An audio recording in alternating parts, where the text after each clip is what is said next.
اللہ اللہ اللہ اللہ اللہ اللہ اللہ۔ آج کا سبق سورہ فجر سے ہے۔ یہ مکی صورت ہے، اس میں 30 آیات ہیں۔ اعوذ باللہ من الشیطان الرجیم، بسم اللہ الرحمن الرحیم۔ والفجر، قسم ہے فجر کی، ولیال عشر، اور 10 راتوں کی، لیال لیلۃ کی جمع ہے، 10 راتوں کی قسم۔ والشفع والوتر، والشفع اور جفت کی قسم، والوتر اور طاق کی قسم۔ واللیل اذا یسر، اور رات کی قسم جب وہ چلے۔ حل فی ذالک قسم لذی حجر، حل کیا فی ذالک اس میں قسم کافی قسم ہے، لذی حجر عقل والے کے لیے، کیا اس میں عقل والے کے لیے قسم کافی ہے؟ اللہ تبارک و تعالیٰ نے 5 قسمیں اٹھائی ہیں۔ پہلی قسم اٹھائی فجر کی قسم، یعنی فجر کا جو وقت ہے وہی قدرت کی بڑی نشانی ہے۔ جب صبح ہوتی ہے تو تمام جاندار اپنے ٹھکانوں سے نکل کر اپنے کاموں کے لیے نکلنا شروع کر دیتے ہیں، دنیا چلنا شروع ہو جاتی ہے، اور یہ وقت انسان کو قبر سے اٹھنا یاد دلاتا ہے۔ قبر سے بھی انسان اسی طرح اٹھے گا۔ سورہ یاسین میں ہے کہ جب مردے قبروں سے اٹھیں گے تو کہیں گے من بعثنا من مرقدنا، ہمیں کس نے اٹھایا ہماری خوابگاہوں سے۔ ھذا ما وعد الرحمن وصدق المرسلون، ان سے کہا جائے گا یہ رحمان کا وعدہ ہے اور رسولوں نے سچ فرمایا تھا۔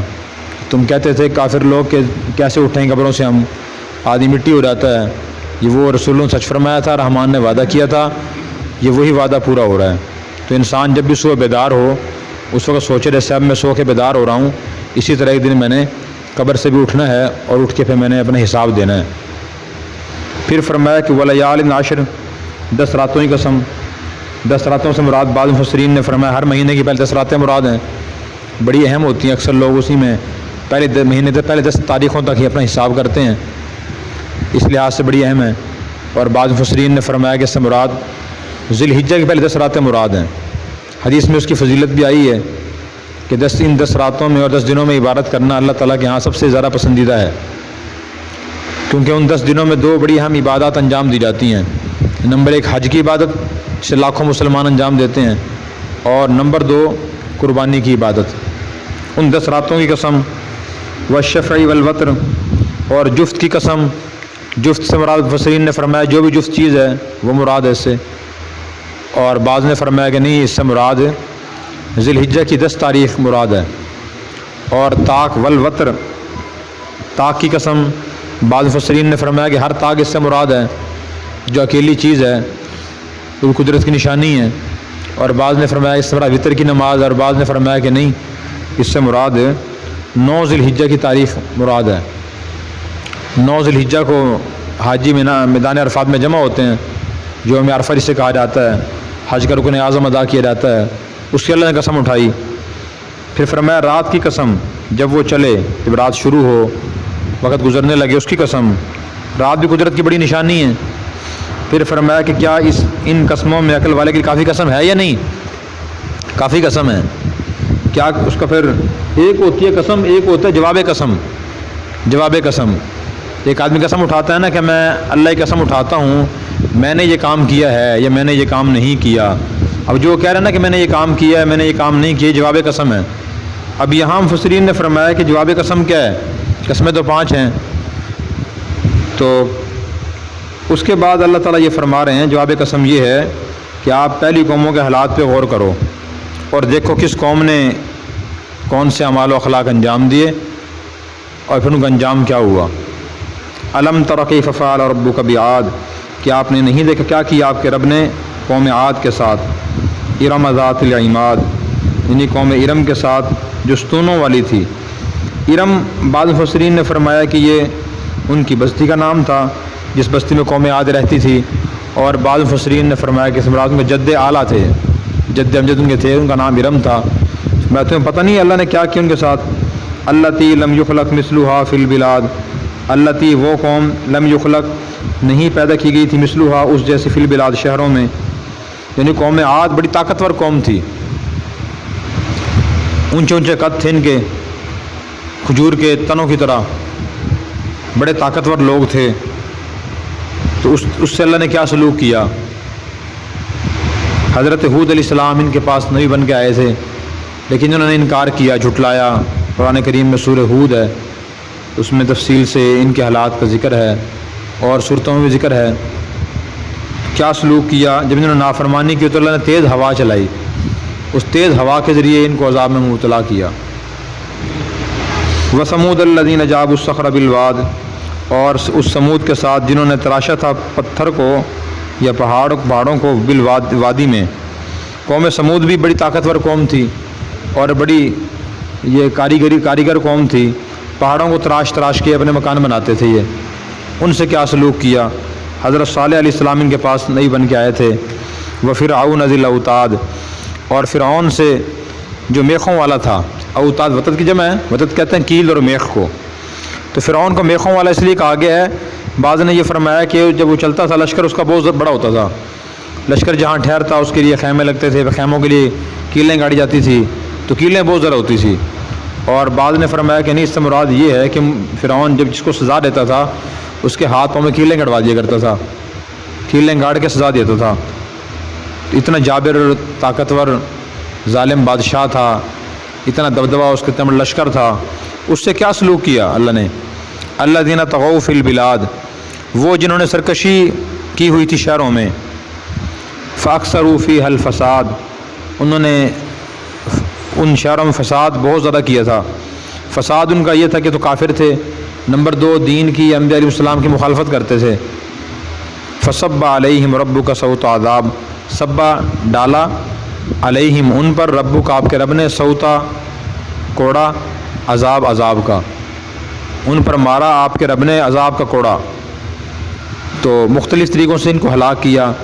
قوم عاد ہوا سے ہلاک ہوئی ہے، قوم سمود چیخ سے ہلاک ہوئی ہے، اور اسی طرح فرعون کو پانی میں ڈبو کے اللہ تعالیٰ نے ہلاک فرمایا، سب کو ہلاک کر دیا۔ اس میں ہمارے لیے بڑا سبق ہے کہ ہر نافرمانی، ہر گناہ اللہ کے عذاب کو دعوت دیتا ہے، اور اس سے ہم نافرمانی سے بچنے کی کوشش کریں، ورنہ عذاب کا اندیشہ ہوتا ہے۔ ان ربک لبالمرصاد، ان بے شک ربک آپ کا رب لبالمرصاد، گھات میں ہے۔ گھات کا مطلب یہ جیسے کوئی آدمی اپنے دشمن کے لیے خفیہ جگہ بیٹھتا ہے اور وہ غافل آدمی بے فکر ہو کر اطمینان سے چل رہا ہوتا ہے، اور جو دشمن قریب سے گزرتا ہے تو وہ شکار ہو جاتا ہے، اسے خبر نہیں ہوتی کہ وہ میری خبر لینے والا بیٹھا ہے۔ تو اللہ تعالیٰ بھی اسی انسان کو ڈھیل دیتے رہتے ہیں اور خاموشی سے بیٹھے رہتے ہیں۔ جب انسان حدیں کراس کر جاتا ہے پھر اللہ تعالیٰ اسے عذاب میں مبتلا کر دیتے ہیں۔ تو فی الحال کسی پر عذاب نہ آنا، گناہ میں مبتلا ہونے کے باوجود، اس بات کی علامت نہیں کہ اللہ تعالیٰ اس سے راضی ہیں، خوش ہیں، یا اللہ تعالیٰ اس سے معاذ اللہ بے خبر ہیں، اللہ تعالیٰ اس کو ڈھیل دے رہے ہوتے ہیں۔ فَأَمَّا الْإِنسَانُ إِذَا مَا ابْتَلَاهُ رَبُّهُ فَأَكْرَمَهُ وَنَعَمَهُ، بہرحال انسان جب اس کو آزماتا ہے اس کا رب، فاکرما، پھر اس کو عزت بخشتا ہے، ونعما، اس کو نعمت دیتا ہے، فیقول ربی اکرمن، وہ کہتا ہے میرے رب نے میری عزت کی ہے۔ واما اذا ما ابتلاه فقدر علیہ رزقہ فیقول ربی یہانن، اور بہرحال جب اس کو آزماتا ہے اس کا رب پھر تنگ کر دیتا ہے اس پر اس کا رزق، تو کہتا ہے میرے رب نے میری توہین کی ہے۔ تو اللہ تعالیٰ نے نافرمان اور غافل انسان کا خیال ہی بیان کیا ہے۔ جب اللہ تعالیٰ اس کو آزمائش کے لیے اپنی نعمتیں دیتا ہے، عزت دیتا ہے، تو وہ کہتا ہے کہ واقعی میں اسی کا مستحق تھا، مجھے نعمتیں ملنی چاہیے تھی اور مجھے عزت ملنی چاہیے تھی، میرا رب میری عزت کر رہا ہے۔ تو نافرمانی کے ساتھ نعمتوں کا ملنا اللہ کے خوش ہونے کی علامت نہیں ہے۔ ہمارے معاشرے میں بڑی غلطی پائی جاتی ہے کہ جس آدمی کے پاس دولت بہت زیادہ ہو لیکن وہ حد درجے کا نافرمان ہو، گناہوں میں مبتلا ہو، کرپشن کرتا ہو، جھوٹ بددیانتی سے کام کرتا ہو، تو لوگ کہتے ہیں اللہ اس سے بہت راضی ہے، اللہ اس سے بہت خوش ہے، جی اللہ نے ہر چیز کو دی ہوئی ہے۔ تو ہاں اگر اللہ تعالیٰ کی اطاعت فرمانبرداری بھی ساتھ ساتھ ہو، نعمتیں، پھر واقعی اللہ تعالیٰ کی خوشی کی علامت ہے۔ دوسرا یہ بیان فرمایا کہ جب انسان کو اللہ تعالیٰ آزمائش میں مبتلا کرتا ہے اور اس کا رزق تنگ کر دیتا ہے تو نافرمان انسان کہتا ہے کہ رب نے میری توہین کر دی، میں تو اس طرز معیشت کا، طرز زندگی کا لائق مستحق نہیں تھا، میں نے تعلیم اتنی حاصل کی ہوئی ہے، میرا تو خاندان ایسا ہے، تو یہ اس طرز زندگی گزارنا یہ میرے لیے بڑی توہین کی بات ہے۔ تو تنگی اور فراوانی اگر یہ اللہ کی اطاعت کے ساتھ ہو پھر تو یہ آزمائش ہے اور یہ خوشی کی چیز ہے. اگر خدا نہ خواستہ نافرمانی کے ساتھ میں کوئی چیز ہو پھر وہ اللہ کی طرف سے عذاب ہے. تو تنگی میں انسان یہ نہ سوچے کہ اللہ تعالیٰ مجھ سے ناراض ہیں. انبیاء علیہ السلام حالات کو دیکھے, بعض دفعہ اللہ تعالیٰ آدمی سے نعمتیں لے کے بھی آزماتے ہیں. حدیث میں آتا ہے مومن کا معاملہ ہی بڑا عجیب ہے, اس سے نعمتیں ملتی ہیں تو وہ اللہ کا شکر ادا کرتا ہے, تو یہ حالت اس کے لیے نیکی کا باعث بنتی ہے. اور جب پریشانی مصیبت میں مبتلا ہوتا ہے تو وہ صبر کرتا ہے, کفایت شعاری سے کام لیتا ہے, تو یہ حالت بھی اس کے لیے اللہ کی طرف سے نیکی کا باعث بنتی ہے. نبی پاک صلی اللہ علیہ وسلم کے ہجرت سے پہلے کے حالات آپ پڑھیں, جو خوشحالی سے پہلے کے حالات آپ پڑھیں, اس میں تنگ دستی بہت زیادہ تھی. 30 دن چولہا نہیں جلتا تھا. صحابہ کرام کی یہ حالت تھی کہ بھوک کی وجہ سے وہ گر جایا کرتے رہے, فقر فاقے کی وجہ سے, لیکن وہ کبھی ناشکری کبھی بے صبری کا اظہار نہیں کرتے تھے. تو اللہ تعالیٰ نے خوشحالی عطا فرمائی, پھر وہ فخر میں مبتلا نہیں ہوتے تھے, فخریہ جملے زبان سے نہیں کہتے تھے, اس دولت غلط استعمال نہیں کرتے تھے. تو صحابہ کرام کی اور حضرت صلی اللہ علیہ وسلم کی زندگی میں ہمارے لیے دونوں سبق ہیں. پھر تنگ دستی ہو تو آدمی صبر کرے اور اپنے سے نیچے کے لوگوں کو دیکھے, اور جب اللہ تعالیٰ اس سے نعمتوں سے نوازے تو انسان اللہ کا شکر ادا کرے, نعمتوں کو صحیح استعمال کرے, اور پھر اس صورت میں آدمی فخر نہ کرے. کلا بل لا تکرمون الیتیم, کلا ہرگز نہیں, بلکہ تم عزت نہیں کرتے یتیم کی. اکثر لوگ یتیم کی عزت نہیں کرتے. عرب میں یتیم کی عزت نہیں ہوتی تھی. نبی پاک صلی اللہ علیہ وسلم نے اس کی اصلاح فرمایا کہ بہترین گھر وہ اس میں کوئی یتیم بچہ ہو اور اسے اچھا سلوک کیا جاتا ہو, اور برا گھر وہ ایسے میں یتیم بچہ ہو اس سے برا سلوک کیا جاتا ہو. ولا تحاضون علی طعام المسکین, اور تم نہیں ترغیب دیتے یتیم مسکین کے کھانے کی. تو یہ بھی انسانی کمزوری ہے کہ انسان مسکین اور مفلس لوگوں کی ضروریات پوری کرنے کی کوشش نہیں کرتا. شرعی لحاظ سے انسان کی ذمہ داری ہے کہ جب بھی کسی ضرورت مند کو دیکھے تو اس کی ضرورت خود پوری کرنے کی کوشش کرے, خود استطاعت نہ ہو تو صاحب استطاعت لوگوں کو متوجہ کرے. یہ بھی ذمہ داری ہے. نبی پاک صلی اللہ علیہ وسلم کی بھی سنت ہے کہ آپ غریب لوگوں کی امداد فرماتے تھے, یہ لوگوں کو متوجہ فرمایا کرتے تھے. وَتَأْكُلُونَ التُّرَاثَ أَكْلًا لَمًّا, اور تم کھا جاتے ہو وراثت کو سمیٹ کر. تو وراثت کو کسی ایک آدمی کا سمیٹے کھا جانے بھی عظیم گناہ ہے. صحیح طریقہ یہ ہے کہ جب بھی کوئی آدمی فوت ہو تو اس کی وراثت فوراً تقسیم کی جائے. ہمارے ایسے بڑی کمی کوتاہی ہے, جہالت اتنی ہے دین سے کہ بس آدمی کیا بتائے. لوگ سمجھتے ہیں کہ ہم 4-5 بھائی ہیں, والد والدہ فوت ہو گئے نا تو کسی نے کوئی تقسیم کا مطالبہ نہیں کرنا. جو کر رہا ہے وہ میر تیر کر رہا ہے, نا اتفاقی پیدا کر رہا ہے, اس کو ہم گھر سے نکال دیں گے. بس سب چیزیں مشترکہ ہیں, سب اسی طرح استعمال کرتے رہو. یہ مصنوعی اتفاق ہوتا ہے جس کا انجام بڑا غلط ہوتا ہے. اس کا انجام یہ ہوتا ہے کہ جب والدین دونوں فوت ہو جاتے ہیں پھر بعد میں جھگڑے شروع ہو جاتے ہیں. فلاں بڑا بھائی ہے, اس کے بچے زیادہ ہیں, اس کا خرچہ زیادہ ہوا, والد صاحب نے شادی کر دی اس کی, اس نے زیادہ کھا لیا. وہ کہتے ہیں میں نے چھوٹوں کو سنبھال کے رکھا ہے, یہ بچے تھے. چھوٹے کہتے ہیں کہ جی بڑے نے زیادہ کھا لیا, بڑا کہ چھوٹے نے زیادہ کھا لیا. اس لیے اپنا ہم ذہن چھوڑ کے شریعت کو دیکھیں. دین ہی کہتا ہے جیسے کہ مرنے والا فوت تو فوراً وراثت تقسیم کر لیں. تقسیم کا مطلب یہ نہیں کہ دیواریں نکال لیں اور فوراً علیحدہ ہو جائیں. تقسیم کا مطلب یہ ہے کہ تعین ہو جائے کہ شرعی لحاظ سے والدہ کا, بیٹے کا, بیٹی کا, فلاں کا اتنا حصہ بنتا ہے. اب یہ طے ہو گیا کہ یہ حصہ فلاں کا ہے, یہ حصہ فلاں کا ہے, یہ حصہ فلاں کا ہے.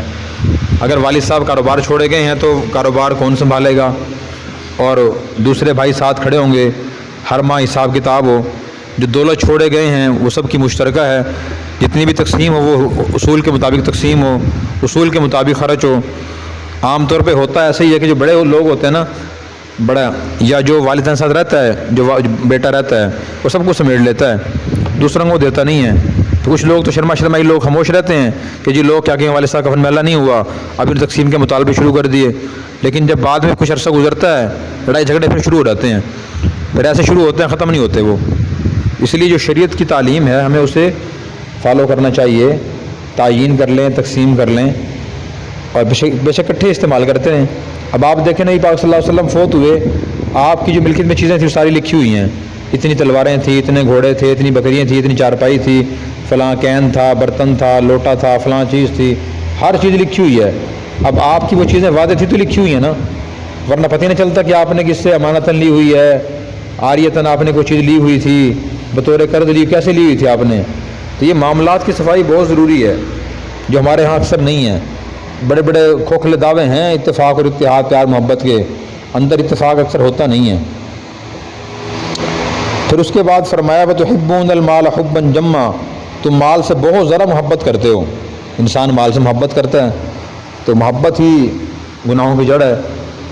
کلا ہرگز نہیں، اذا دکت الارض دکن دکا، جب زمین اچھی طرح کوٹ دی جائے گی، یعنی قیامت دن زمین کوٹی جائے گی۔ کوٹنے کا مطلب یہ ہے کہ زلزلہ آئے گا، پھر وہ زمین دوبارہ ایک اور پیدا کی جائے گی، یہ زمین ختم ہو جائے گی۔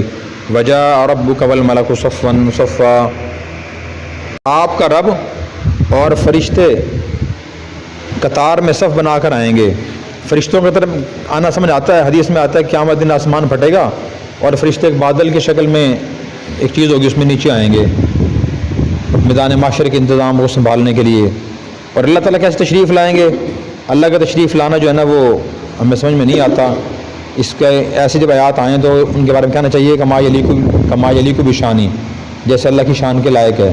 انسان کا آنے کا مطلب یہ ہوتا ہے کہ انسان ایک مقام جس جگہ منتقل ہو گیا، کہ پہلے یہاں نہیں تھا، بعد میں پھر یہاں آ گیا، لیکن اللہ تعالیٰ تو منتقل نہیں ہوتے۔ تو اللہ کا مطلب پھر آنے کا مطلب بعض مفسرین نے بیان فرمایا کہ اللہ کے جلال کا ظہور ہوگا، اللہ کے غلبے کا ظہور ہوگا، اللہ کے غصے کا ظہور ہوگا، اللہ کی بادشاہی کا ظہور ہوگا، یہ مراد ہے اس سے۔ اور وجیء یومئذ بجہنم، اور جہنم اس دن لائی جائے گی۔ جہنم لانے سے مراد یہ ہے کہ جہنم کسی شکل میں ہوگی، اور حدیث میں آتا ہے 70,000 اس کی لگامیں ہوں گی، اور ہر لگام کو 70,000 فرشتوں نے پکڑا ہوا ہوگا۔ ایسی خطرناک خوفناک چیز ہوگی وہ، اسے لایا جائے گا۔ یومئذ یتذکر الانسان وانیٰ لہ الذکریٰ، اس دن انسان سوچے گا، اور کہاں ہوگا اس کے لیے سوچنا کہ یاد کرنا۔ اس کے بھی دو مطلب ہیں۔ ایک مطلب یہ ہے کہ اس دن انسان یاد کرے گا کہ میں دنیا میں کیا کچھ کرتا رہا، لیکن یاد کرنا اسے فائدہ نہیں دے گا۔ جو اس نے اعمال انجام دیے تھے ان کا فیصلہ ہوگا۔ اور دوسرا مطلب یہ ہے کہ اس دن انسان نصیحت حاصل کرے گا، کاش کہ میں انبیاء کی بات مان لیتا، میں اچھے اعمال کر لیتا، گناہ چھوڑ دیتا، توبہ کر لیتا، لیکن اس وقت کوئی نصیحت فائدہ نہیں دے گی۔ یقول یا لیتنی قدمت لی حیاتی، وہ کہے گا کاش میں آگے بھیج دیتا اپنی زندگی کے لیے، نیک اعمال بھیج دیتا۔ حدیث میں آتا ہے قیامت کے دن نیک اور گناہ گار ہر آدمی کو ندامت ہوگی۔ نیک کو ندامت ہوگی میں نے کاش اور نیک کام کیوں نہیں کیے، فلاں وقت میں نے ضائع کر دیا، اور گناہ گار کو ندامت ہوگی کہ کاش میں توبہ کیوں نہیں کی، میں گناہوں سے باز آ رہا توبہ کر لیتا۔ تو بہتر یہی ہے کہ آدمی آج ہی اپنے اعمال آگے بھیجے۔ فَيَوْمَئِذٍ لَّا يُعَذِّبُ عَذَابَهُ أَحَدٌ، اس دن نہیں عذاب دے گا اللہ کے عذاب جیسا کوئی بھی عذاب۔ اللہ کا عذاب بڑا سخت عذاب ہوگا، وہاں کی آگ یہاں سخت آگ ہوگی، وہاں کے ہتھوڑے یہاں سخت ہوں گے، وہاں کے سانپ بچھو، حدیث میں آتا ہے کہ جیسے یہاں بختی اونٹ ہے نا، ایسے سے وہاں سانپ ہوں گے جہنم میں، اور جیسے یہاں خچر پلان بندے ہوئے خچر ہوتے ہیں، اتنے بڑے بچھو ہوں گے وہاں۔ ایک بچھو یا سانپ ایک مطلب ڈسے گا ایک آدمی کو تو وہ 40 سال تک اس کا زہر محسوس کرے گا۔ اور تفصیلات ہیں حدیث میں کہ انسان کی جو داڑھ ہے کہ یہ داڑھ یہ پہاڑ کے برابر ہو جائے گی، اور انسان کی جو جسم ہے وہ بہت زیادہ پھیل جائے گا، تاکہ اس میں راحت اور سکون جو ہے نا محسوس کرنے کا کافی انتظام ہو، اور کافی وہ تکلیف محسوس کرے گا، راحت محسوس کرے۔ یہ جسم انسان کا بہت پھیل جائے گا، بڑا سخت عذاب ہوگا، اللہ معاف فرمائے۔ ولا یوثق وثاقہ احد، اور نہیں باندھے گا کوئی اس جیسا باندھنا، جیسا اللہ تعالیٰ اس دن بندے کو بندھوائیں گے ویسا کوئی نہیں باندھ سکے گا۔ سورہ حاقہ میں تفصیل ہے اس کی، جو 70 گز لمبی زنجیر ہوگی وہ انسان پہ لپیٹی جائے گی، 70 گز لمبی زنجیر، پھر اسے جکڑ کے جہنم میں ڈالا جائے گا۔ تو عذاب کی اور تکلیف دینے کی دو صورتیں ہوتی ہیں، ایک تو یہ کہ آدمی کھلا ہو، بیٹھا ہو یا چل رہا ہو، اسے کوئی سزا دے یا ماری جائے تو وہ سزا ہلکی ہوتی ہے، کہ آدمی کو اس طرح وقفہ رہتا ہے، دائیں بائیں ہو جاتا ہے، کھڑا ہو جاتا ہے، بیٹھ جاتا ہے۔ لیکن جس طرح بالکل بے بس ہو، بندھا ہوا ہو اور پھر سزا دی جائے وہ سزا سخت ہوتی ہے۔ تو قیامت اس طرح باندھ کے جہنم میں سزا دی جائے گی۔ یا ایتھا النفس المطمئنہ، اے نفس مطمئنہ۔ نفس مطمئنہ سے مراد یہاں وہ انسان ہے، مسلمان مراد ایسے جو دین کو دنیا میں سمجھ کر اور دین کی تعلیمات پر مطمئن تھا، شرح صدر تھا، اسے پورا اطمینان اور یقین تھا، اور وہ صحیح عمل کرتا رہا، تو اس سے پھر کہا جائے گا اے نفس مطمئنہ۔ کب کہا جائے گا؟ موت کے وقت میدان معاشر میں جاتے ہوئے اور جنت میں جاتے ہوئے، یا ایتھا النفس المطمئنہ، اے نفس مطمئنہ، ارجعی الی ربک راضیۃ مرضیہ، لوٹیے اپنے رب کی طرف خوش ہو کر، اور اللہ آپ سے خوش ہے، فادخلی فی عبادی وادخلی جنتی، تو داخل ہو جا میرے بندوں میں اور داخل ہو جا میری جنت میں۔ یہ نفس مطمئنہ سے کہا جائے گا۔ انسان کے جو نفس اور جسم ہے، یہ دل ہے، اس کی 3 کیفیات ہوتی ہیں، قرآن کریم میں اللہ نے تینوں بیان فرمائی ہیں۔ پہلی جو کیفیت ہے جو عام انسانوں کی ہوتی ہے، وہ ہوتی ہے نفس لوامہ، نفس امارہ والی کیفیت۔ نفس امارہ کا مطلب کہ انسان کا جو دل ہے وہ اس سے گناہوں کی ترغیب دیتا ہے۔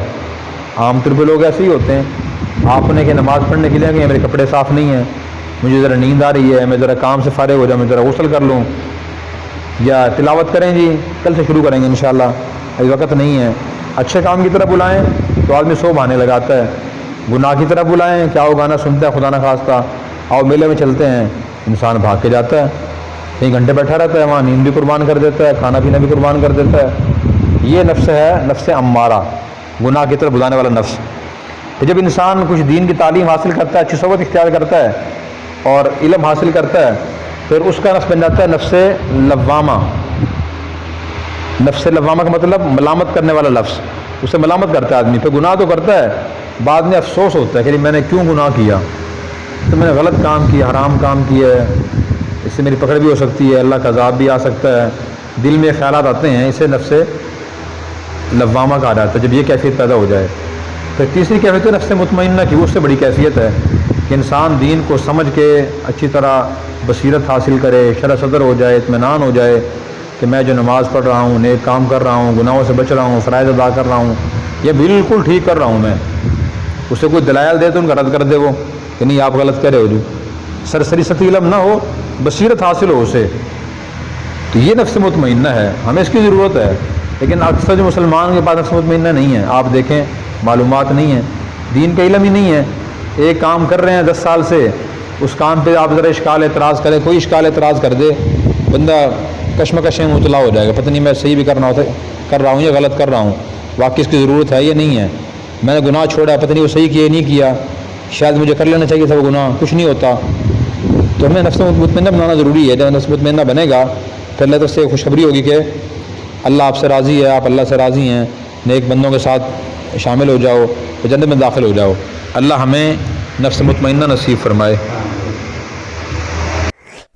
اور اگر آپ نے ابھی تک ہمارا چینل سبسکرائب نہیں کیا تو فوراً سبسکرائب کیجئے، ساتھ ہی بیل آئیکن پر کلک کریں تاکہ مزید آنے والی ویڈیو ہے وہ آپ کو وقت پر ملتی رہیں۔